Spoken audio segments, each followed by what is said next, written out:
everyone, Amanda here from Scrimpingmommy.co.uk. I've been making some butterfly embellishments for a project that I'm going to be sharing with you either later today or tomorrow, and I thought rather than having a really long video that I would show you how to make these separately. They're beautiful, beautiful butterflies, and I've used the fantastic beautifully detailed laser cut paper. I did a video last week sharing how best to cut it up, and so I'm going to do a couple of videos using the beautiful paper. So one thing that I've made are these beautiful butterflies, which are going to be embellishments on my next project. I'm also going to use them for tags, for my journals. I just think it's a lovely idea. You can change the colours up. So this is one of the panels that I'm going to use. It is this lovely pink colour, and I am using the pink colour, but they are white on the other side. So in theory, you could have these whatever colour you want, because if you don't like the colour, you just change it, colour it with a pen, use alcohol markers, or ink. If you be really careful, water-based ink would be fine, and you can have it whatever colour you want to match your project perfectly. So I'm going to get a piece of, this is Blackberry Bliss, and then I'm going to add this to it. Now I'm bringing in a contraband because this is what I've got to hand, and this is a Mod Podge. It's basically like a glaze that you can use as a glue as well. You can make your own using PVA, and this is a glitter one, so it adds a little sparkle to my butterflies. It also makes them more sturdy. It's awesome. I've only got this little bottle. Look for it in, you know, locally or on the internet. It's not a Stampin' Up product, but you know, sometimes I like to mix and match what I've got, and this works. So I've got my scrap of paper. I'm putting some of my Mod Podge on there, and I'm just going to paint this piece of card and cover it in the glue. And this does dry clear. Well, it doesn't dry clear, it's got glitter in it, so it dries clear but glittery. Okay, so cover my card with it first.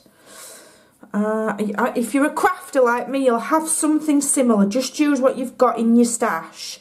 Whatever you use when you decoupage, that's all it is. I'm decoupaging this laser cut paper onto my card. It's fun and it's easier way of sticking it to my cardstock than trying to daub glue on the back. I may as well just paint the whole lot, and then it will protect it, stop all of those little intricate bits coming up, and at the same time I'm making my butterflies nice and sturdy.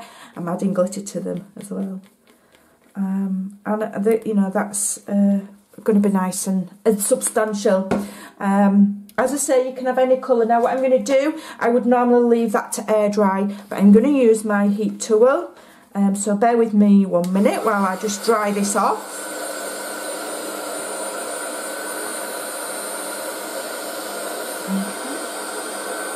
Okay. Doesn't take very long to dry, and that will stick that firmly down. Look at the glitter on there. It's awesome, I love it.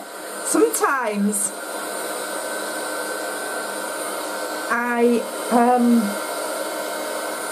just let me dry this. I'll just dry this and then I'll talk. There we go, that's dry, and it's not sticky. It's not sticky to the touch, isn't that? Sometimes I'll tidy my craft room, and I'll come across things and I'll think, oh, I forgot I had that. So what I'm going to do now is I'm going to use the new lovely double butterfly punch. Okay, and it will punch through there perfectly fine. It's only cardstock and a layer of laser cut paper and a bit of glue. And because that's dried, it's not sticky. It's not going to stick to my punch and do anything to my... So I'm going to I'll get quite a few sets of butterflies out of that piece, and I've got myself a lovely pile there now to, as I say, I was making them to add to a project that I'm bringing out. Where's my bone folder? And I thought I'd just share these separately, and then when I do the tutorial for the other project and I add these to them, I'll have already shown you how to make them.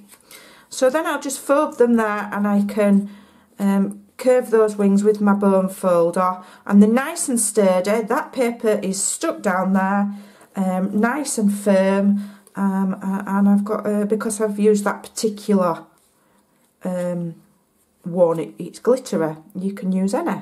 So there we go. Now what you can do with the smaller ones is you can curve them, and then you can layer them up, so you've got double, or you can even layer the larger butterflies on top of each other, which is probably what I will do.